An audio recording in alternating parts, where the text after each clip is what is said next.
2022년 12월 16일 금요일 달코라 뉴스입니다.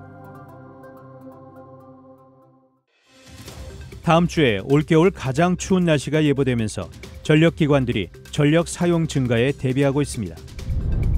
이번 주 초 북텍사스를 강타한 토네이도가 남긴 피해 수습과 잔해 제거 작업이 계속되고 있는 가운데 수리업체 사기 피해가 보고되고 있습니다.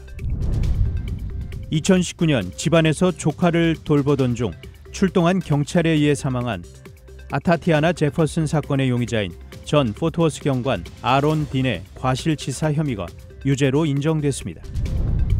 연방보건당국이 코로나19의 겨울철 재유행 조짐이 나타나면서 무료 검사를 재개하기로 했습니다.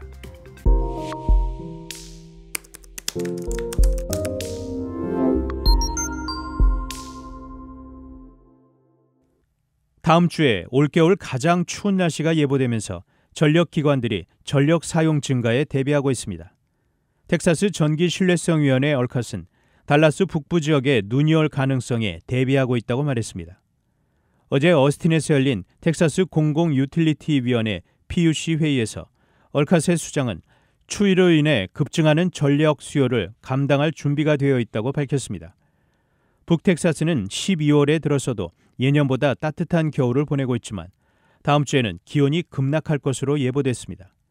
특히 이번 추위는 오는 22일 밤부터 시작될 것으로 예보됐으며 얼컷은 빠르면 23일 금요일 주 전역의 발전소에 운영 조건 통지를 내릴 수 있다고 밝혔습니다.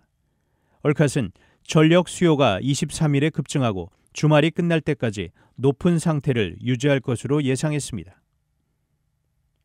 이번 주 초 북텍사스를 강타한 토네이도가 남긴 피해 수습과 잔해 제거 작업이 계속되고 있는 가운데 수리업체 사기 피해가 보고되고 있습니다. 그래파인 경찰은 어제 이번 겨울 폭풍 재난복구와 관련한 사기 행태에 대해 주민들에게 경고했습니다. 비즈니스 거래 개선단체 BBB는 기상 재난 뒤엔 부도덕한 수리업체들이 기승을 부린다면서 조심할 것을 폭풍 피해자들에게 조언했습니다. 일명 폭풍 추적다들로 불리는 이들 사기꾼들은 지역업체로 가장해 보험금을 거둬들이는 행각을 지속하면서 수리를 다 마치지 않거나 부실 공사를 진행해 재난 피해자들에게 이중고를 지우고 있습니다. 2019년 집안에서 조카를 돌보던 중 출동한 경찰에 의해 사망한 아타티아나 제퍼슨 사건의 용의자인 전 포트워스 경관 아론 딘 과실치사 혐의가 유죄로 인정됐습니다. 그는 최종 선고재판에서 최소 2년, 최대 20년의 중형에 처해질 것으로 예상됩니다. 어제 오후 테런 카운티 배심원 재판부가 딘에게 유죄 판결을 내렸습니다. 한편 검찰은 딘에게 살인 혐의를 내렸으나 배심원단은 과실치사 혐의에 대해 유죄를 언도했습니다. 최종 선고는 오늘 내려집니다. 연방보건당국이 코로나19의 겨울철 재유행 조짐이 나타나면서 무료 검사를 재개하기로 했습니다.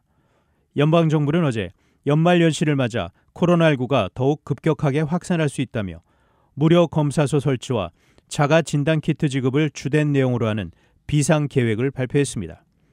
아시시 자 백악관 코로나19 대응조정관은 브리핑에서 코로나19 확진자가 전국 90% 지역에서 증가하고 있다고 밝혔습니다.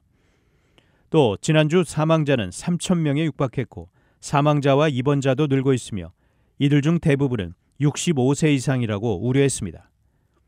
이에 따라 보건당국은 주 정부와 협의해 미 전역에 15,000개의 코로나19 검사소를 설치할 계획입니다. 또한 모든 가구에 코로나19 자가진단키트를 4개씩 무료로 제공할 계획입니다. 인터넷 신청이 필요한 자가진단키트의 발송은 오는 19일부터 시작될 것으로 알려졌으며 현재 covid.gov/test를 통해 신청이 가능합니다. 단신 뉴스입니다. 10월 29일 이태원 참사가 발생한 지 49일째가 되는 16일 이태원역 1번 출구 앞에서 49제 시민 추모제가 열렸습니다. 윤석열 대통령이 16일 백경란 질병관리청장의 후임으로 지영미 한국파스테르 연구소장을 내정했습니다. 일본이 태평양 전쟁 패전 후 채택한 평화주의에서 탈피해 전쟁 수행이 가능한 국가로 변모하고 있습니다. 최근 코로나19 방역 완화 조치를 취한 중국이 이대로 위드 코로나로 전면 이행할 경우 중국 본토에서 100만 명 가까운 사망자가 나올 것이란 전망이 나왔습니다. 지금까지 12월 16일 금요일 달코라 뉴스 최현준이었습니다.